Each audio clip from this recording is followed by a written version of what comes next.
Welcome to Racing Rundown. We are back with our first preview in a couple of weeks, and the first preview on Racing Rundown around the world in quite a while. I do apologize for not being able to consistently keep this series updated, but as you can tell by the title of this, we are going to be talking about the 2022 St. Leger Stakes, the final of the 5 English Classics, and a very interesting running of the St. Leger. We'll get into all 9 horses. I do have a new style for this. Normally we just do the screen recording, but I did put together templates for all these horses, and we are going to talk about the 9 runners that we do have for this race. Should be mentioned, this race was originally going to be run on Saturday, has been moved to Sunday in light of the passing of Her Majesty Queen Elizabeth II, so obviously understandable as to why that's happened. I wonder if this race is going to be renamed the St. Leger in memory of Queen Elizabeth II. It hasn't been renamed that yet, but wouldn't be surprised to see that happen. But now we're going to get into the 9 horses that we have for this race, and we're going to start off with number 1, Eldar Eldarov. And Eldar Eldarov was a winner at Royal Ascot. He won the Queen's Vase, and that was his 3rd victory in a row. Very promising horse at that point, and he's coming out of a very disappointing run at Longchamp in the Grand Prix de Paris, and I actually quite liked him in that race. We didn't do a preview for that Grand Prix de Paris, but I really liked Eldar Eldarov going in there because of that effort that he had at Ascot. Now, at Ascot, he needed every bit of that 1 3/4 there. He just barely got up on a tight photo with Zechariah, who is not here, but ran a very valiant race in defeat there.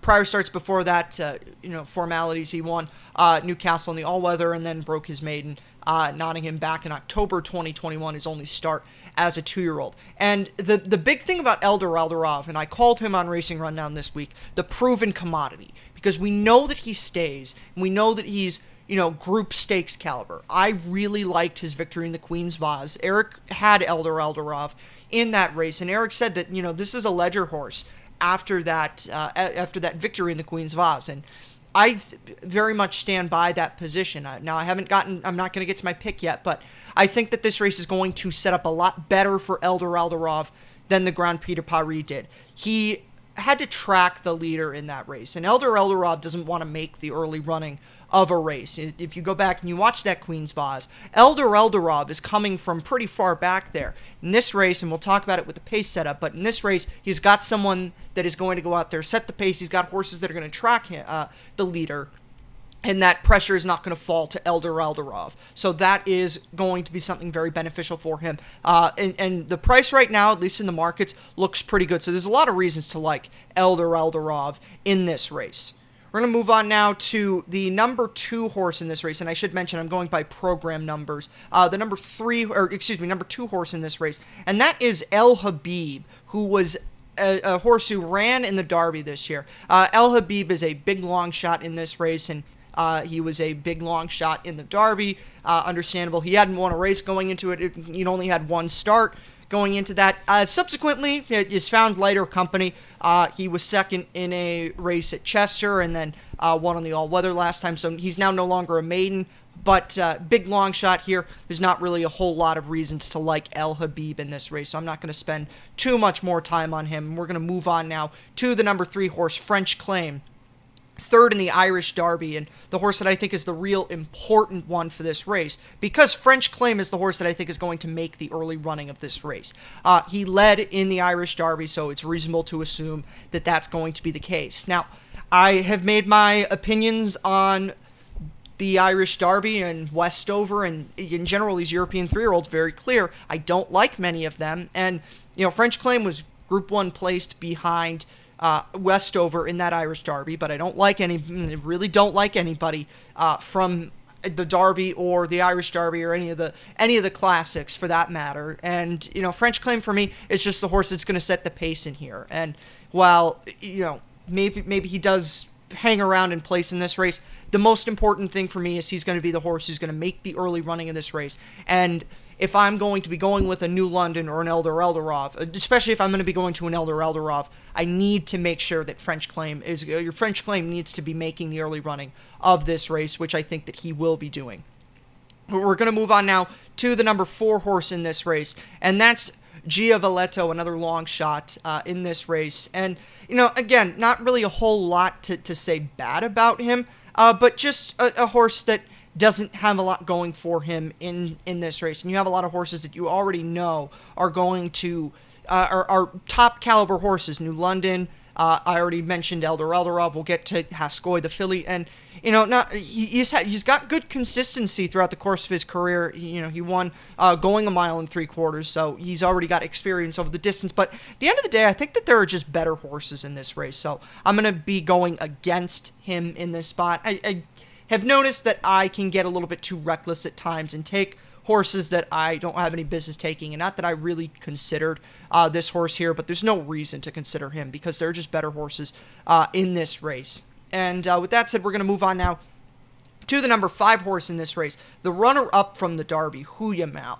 And Huyamal looks very similar to the runner-up from last year's Derby, Mojo Star, who was second in the ledger as well behind last year's winner, Hurricane Lane. And Huyamal is very interesting for that reason. I liked Huyamal after Epsom in terms of, thinking very similar to Westover. Huge long shot there, closed in pretty nicely toward the end of the race at Epsom, and picked up the placing there. And I thought maybe this is a horse to think about come ledger time. And subsequently, he took a break after the Derby.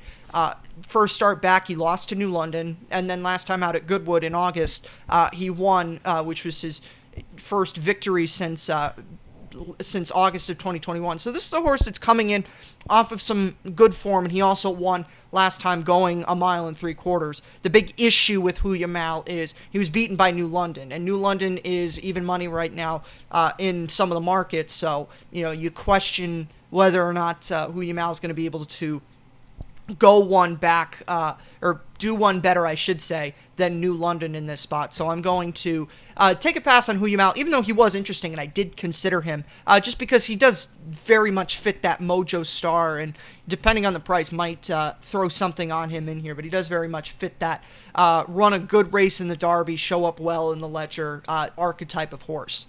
We're going to move on now to the big favorite in this race, and that is New London for the group that won this race last year, Charlie Appleby, William Buick, Godolphin. And New London is coming into this race very, very strong. He won last time out at Goodwood going 1.5 miles very nicely. And I look at that race and I see that I don't really see a reason why he's not going to stay. Now, that was at 1.5 miles. He has not gone 1 3/4 miles, but I don't really see a reason why he's not going to stay, because he ran really well toward the end of the race, and it just showed that he's going to stay.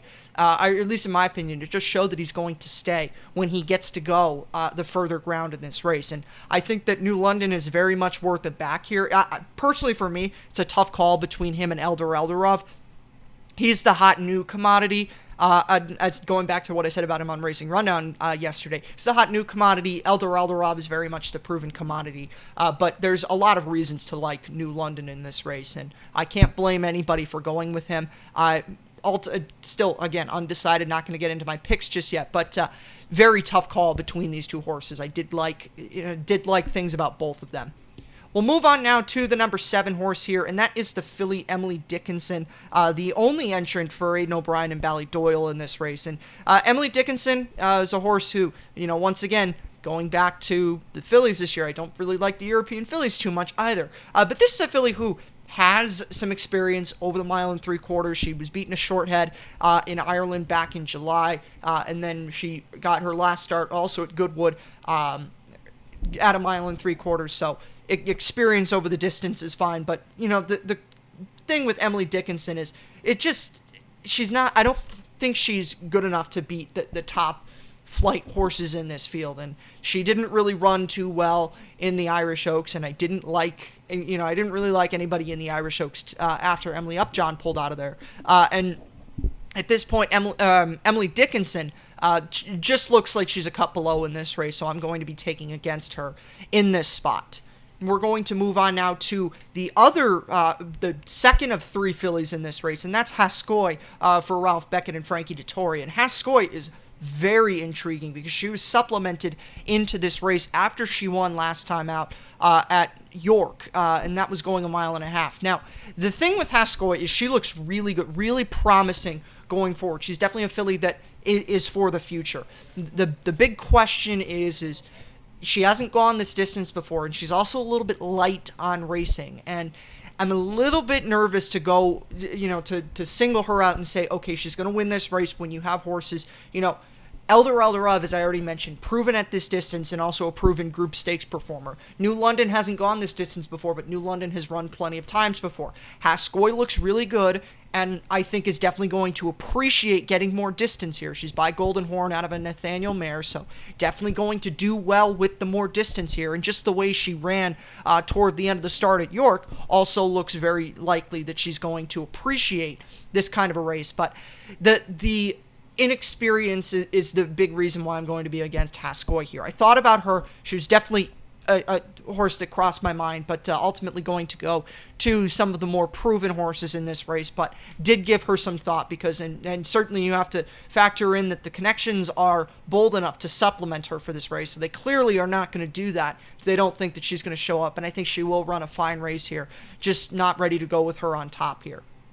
And we're going to move on now and talk about the final horse in here, the third filly, and that is Lizzie Jean in here. And Lizzie Jean is another important horse in terms of the early running of this race. Now, this is her first start away from an all-weather surface, so that's, number one, not too crazy about that, but also I think that she's just a cut below the top in here. But the important thing for me is Lizzie Jean is a horse that in her past races has been close to the pace early on, and French Claim's going to lead, and I think Lizzie Jean is going to be there making sure that there's someone that's close enough to him in that early going so that you're not going to see an Eldar Eldarov have to go out there and get stuck early on front running in this race, which I don't think Eldar Eldarov wants to do, and it's not going to have to happen with him with the fact that there's already a speed and then a horse that's going to be a presser type there. But outside of that, not really too much to like about Lizzie Jean. She's a big long shot in here, 200-1